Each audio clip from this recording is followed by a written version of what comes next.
Hold on. Person too. The soul assortment. Was that? Yeah. You've seen some of that for you. My pirates. It's The just Hyrax too. Really? Let's see if we continue. Here.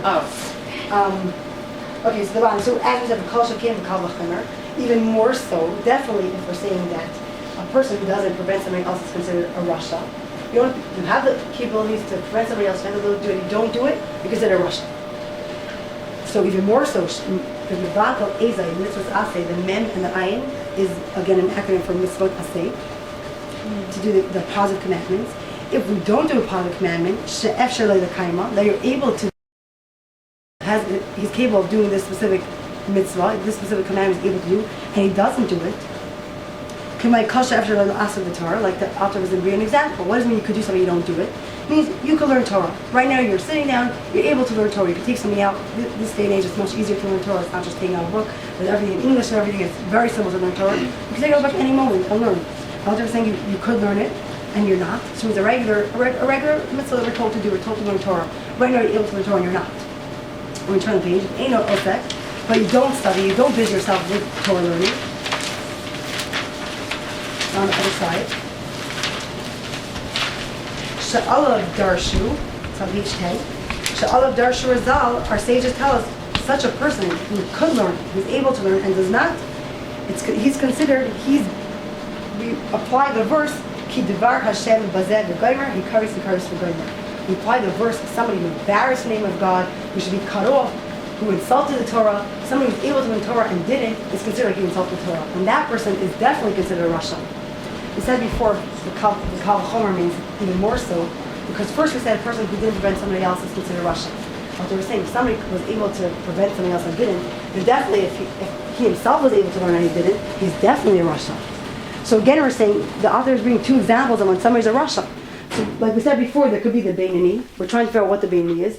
Could the Beinani be the specific person who didn't, maybe he always does good, but he doesn't prevent other people from doing bad? No. Author brings the source? No. If he didn't prevent somebody else from being bad, he's considered a rasha. He's not the Beinani. Maybe the Beinani is somebody who doesn't do all the positive commandments, like we said in the beginning. Maybe he just, he doesn't do anything bad, so he's not the rasha. He's not always doing good, so he's a tzaddik. Maybe that's the Beinani. Author again says, no, that's not the definition of Beinani. If somebody is able to learn, like we just said now, he's able to learn, he has the abilities to learn, and he doesn't, he's a rasha. So again, we keep saying that anything that in your mind, when we're trying to figure out what a Beinani is, you're thinking of all these different ways it could be a Beinani. And the other one by one is saying, no, that person's a rasha. You're not doing something good, you're rasha. You're not preventing somebody else from doing good, you're rasha. You're doing something bad, you're rasha. So we're not sure exactly what this Beinani status is yet. Let's continue inside. Back to the first line. You embarrass the name of Hashem, you embarrass the word of Hashem, you embarrass the Torah because you're able to learn Torah, you didn't. You curse the Karis V'Goymer, you should be cut off. And this person who is able to learn Torah and he didn't, and embarrass the words of Torah because he insulted it, he's not learning it, this person is even more so considered a rasha than the other example I gave a minute ago of somebody who prohibited a commandment of the sages, a rabbinic commandment. So this person is even more so a rasha. Again, based on the definition of Beinani, it doesn't matter who's doing more so, who's less so. All these examples the author said, we know it's back to rasha. Right? The author says some examples are even more so rasha, but we still don't know the definition of a Beinani. Every example, we're trying to figure out what a Beinani is, we're back to, that person's a rasha. So we're back to the question of what a Beinani is. The im came, the acronym Vav, Alf, and Kaf, the second last word, and the last word. No, I actually we're going to stop by this note. The star gives us note. That's the name. No? Okay. Yeah, I'm just going to finish this one fun, and then actually we're done. So from here we understand that all these things that somebody could have done wrong is considered a Beinani. It's all rendered a Beinani.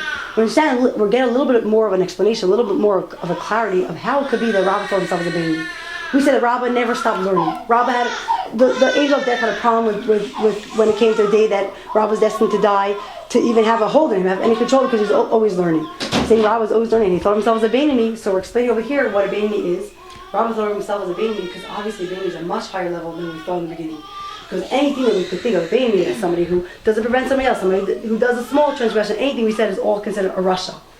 So by putting all those other transgressions and saying and rendering them all Russia, we know that a Beni is obviously much higher than that. And once we realize now, after that whole explanation that the Alter Rebbe gave, that a Beni is much higher than that, that all these little things even are considered Russia, we find out how can it be possible that Rabbi thought of himself as a Beni. That obviously a Beni is not somebody who's so low, like we said before, it's not just that Rabbi wanted to be humble and say, yeah, a Beni is somebody who could do something wrong and maybe do something wrong. Rabbi knew he never did anything wrong, and yet he said he's a Beni because, like we explained just now, a Beni is somebody who never does anything wrong. Because the Alter Rebbe just listed a whole bunch of transgressions, even the small ones are all considered Russia. And obviously the Beni is somebody who doesn't even do the small ones. So because of that, we'll get a little more into it, of course, in the next few lines. But that gives a little clarity into how Rabbah thought of himself as a Beni. Because a Beni is somebody indeed who's far from somebody who does some transgressions. Beni is somebody much higher than that. I actually meant to stop here, so it's good timing. I just want to take a question. That's why I can't take it. She's got some great lungs. She does. She does in the middle of the night. Listen to that at all. She wants me. There's your shoulders, right?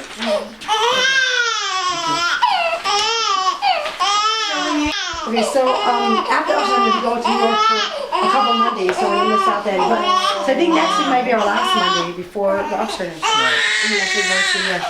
So maybe next week we can finish the first chapter. I'm just not happy. When would you get the book? Alright, so maybe when I get to New York.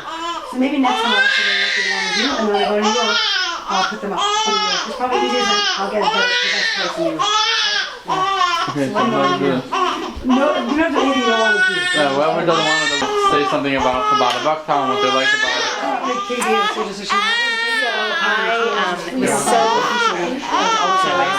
was saying my last time. My love for time is contagious. I'm sorry. You want to wait a sec? All invited for the happy hour, holy Okay. hour. Oh yeah, holy hour, happy hour. You want So, so I moved to this neighborhood. We were doing it. There's like nothing Jewish in Bucktown. And I've always loved Chabad. Chabad has been amazing and taught me so much, but there's never been anything like right in my community, right in the neighborhood. And just like they filled such an incredible need, and there's so many young people in this neighborhood who really have nowhere to go for Shabbos, for holidays, and so it's just been amazing. You can go daven and not have to drive to shul, and just great, and they're an amazing family, and the classes are wonderful, and the women's groups, and it's just an amazing resource in a neighborhood that really needs a Jewish center.